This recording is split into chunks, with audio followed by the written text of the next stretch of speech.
Hi అండి, daily dears YouTube channel welcome. ఈరోజు July 19, 2026 current affairs exam point of వ్యూలో మాట్లాడుకుందాం. ఈరోజు చాలా ఇంపార్టెంట్ బిట్స్ ఉన్నాయండి, చాలా జాగ్రత్తగా వినండి. టెంకాసీ నాగరికత అంటే పురావస్తు తవ్వకాల్లో లభించిన ఆధారాలు. ఈ టెంకాసీ నాగరికత అనేది తమిళనాడులో దొరికింది. పురావస్తు తవ్వకాలలో లభించిన ఆధారాలు దక్షిణ భారత ప్రాచీన నాగరికతపై కొత్త సమాచారం ఇచ్చింది. అంటే ఈ టెంకాసీ నాగరికత అనేది తమిళనాడులో దొరికింది, టెంకాసీ ప్రాంతంలో. కాబట్టి ఇది ఎగ్జామ్ పాయింట్ ఆఫ్ వ్యూలో అడగొచ్చు, టెంకాసీ నాగరికత ఎక్కడ దొరికింది అని. తమిళనాడు స్టేట్లో. భారత ఆర్థిక వ్యవస్థలో 3 రకాల ద్రవ్యోల్బణం. బేసిక్గా ద్రవ్యోల్బణం అంటే inflation, retail inflation, wholesale inflation, food inflation, 3 రకాలపైన చర్చ జరుగుతుంది. రిటైల్ ఇన్ఫ్లేషన్లోకి సిపిఐ వస్తుంది, కన్జ్యూమర్ ప్రైస్ ఇండెక్స్.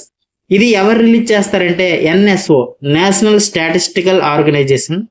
అలాగే హోల్సేల్ ఇన్ఫ్లేషన్లో డబ్ల్యూపిఐ వస్తుంది, హోల్సేల్ ప్రైస్ ఇండెక్స్. ఇది వాణిజ్య మరియు పరిశ్రమల మంత్రిత్వ శాఖ రిలీజ్ చేస్తుంది. ఎగ్జామ్ పాయింట్ ఆఫ్ వ్యూలో ఇది చాలా ఇంపార్టెంట్ బిట్ అండి.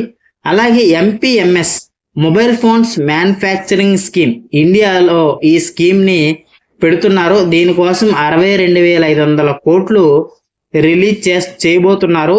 ఈ స్కీమ్ వల్ల దేశీయంగా మొబైల్ తయారీని ప్రోత్సహిస్తారు. ఇలా చేయడం వల్ల మన ఇండియాలోనే మొబైల్స్ తయారు చేసుకోవడం వల్ల వేరే కంట్రీస్ పైన డిపెండెన్స్ తగ్గుతుంది. మన ఇండియాలో యువతకి, చాలా మందికి, లక్షలాది మంది యువతకి ఉద్యోగాలు వస్తాయి. మనం ఈ మన ఎకానమీ పెరగడానికి ఇది చాలా బూస్ట్ ఇస్తుంది. అలాగే ఇన్వెస్ట్మెంట్ ఫ్రెండ్లీనెస్ ఇండెక్స్ 2026 బై నీతి ఆయోగ్. నీతి ఆయోగ్ అనేది ఇన్వెస్ట్మెంట్ ఫ్రెండ్లీనెస్ ఇండెక్స్ రిలీజ్ చేసింది.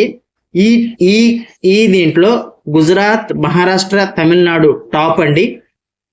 అలాగే ఇండియా, యూరోపియన్ యూనియన్ భాగస్వామ్యం.